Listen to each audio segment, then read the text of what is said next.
There are things, if you do not know, lives cannot be blessed through your hands.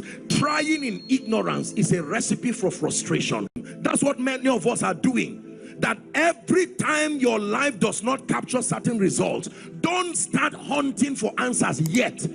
Go for light, not the coin. Forget about the coin and look for a candle. Forget about the job and look for light. Forget about the courses, look for light.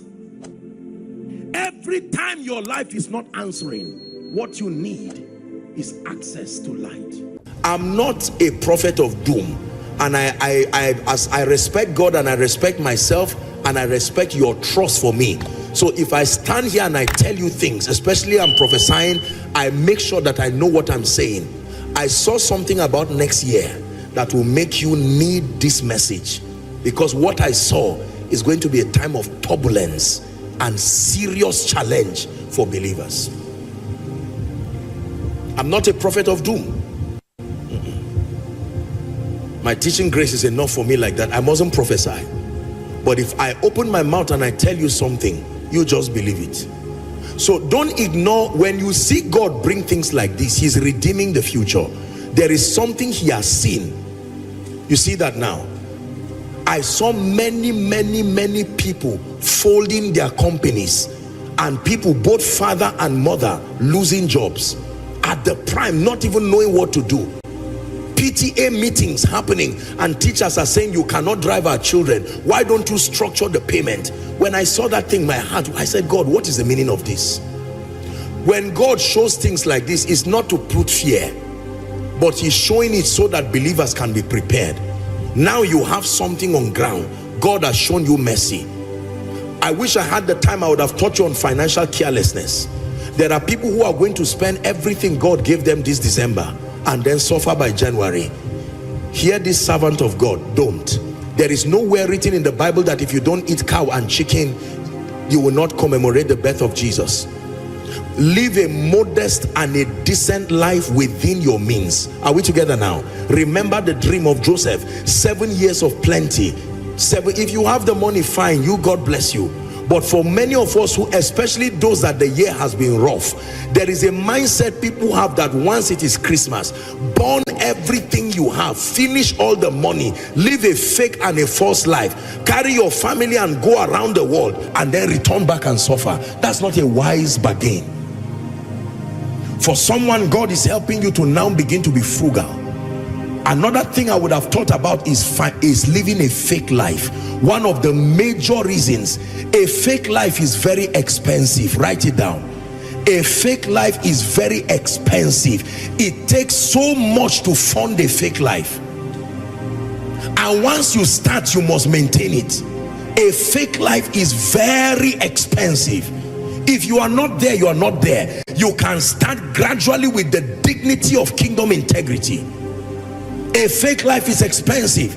Don't try to buy a car that is not yet your level. Don't try to go and live in a house that is not yet your level.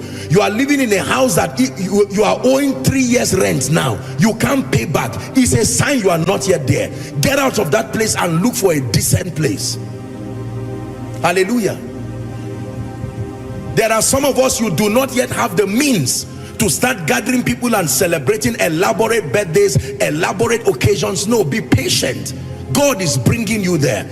Even for schools, as much as I would want you to educate your children at the highest level, you must be wise and keep them within your budget. Find the best school that your budget can afford. If your child is on scholarship, that is fine. Otherwise, find the budget, the school that your budget can afford. But by all means, koinonia, please hear me, great disaster is going to befall many, and there are many who will begin to tour the corridors of compromise because of this finance thing. I shall not want is not just a prophetic declaration, it is a declaration that comes with responsibilities. And the responsibility is learn all you can. Now that God has given you a good job, don't waste your salary that is coming. Learn all you can about investments. Are we together now? Meet intelligent people with integrity who know what they are saying, not people playing games all around the internet, deceiving and fooling people. Don't fall prey to some of these things. Seek counsel. There are 5 kinds of investment you must make in your life. Number 1 is your spiritual investment. Number 2, investment in your mind. Let me give you this and then we'll wrap up. 5 kinds of investment. Number 1, your spiritual investment. When I talk of investments, I'm not just talking of putting money. Your relationship with Jesus is a potent investment that has returns, even financial returns. Number 2, mental investments.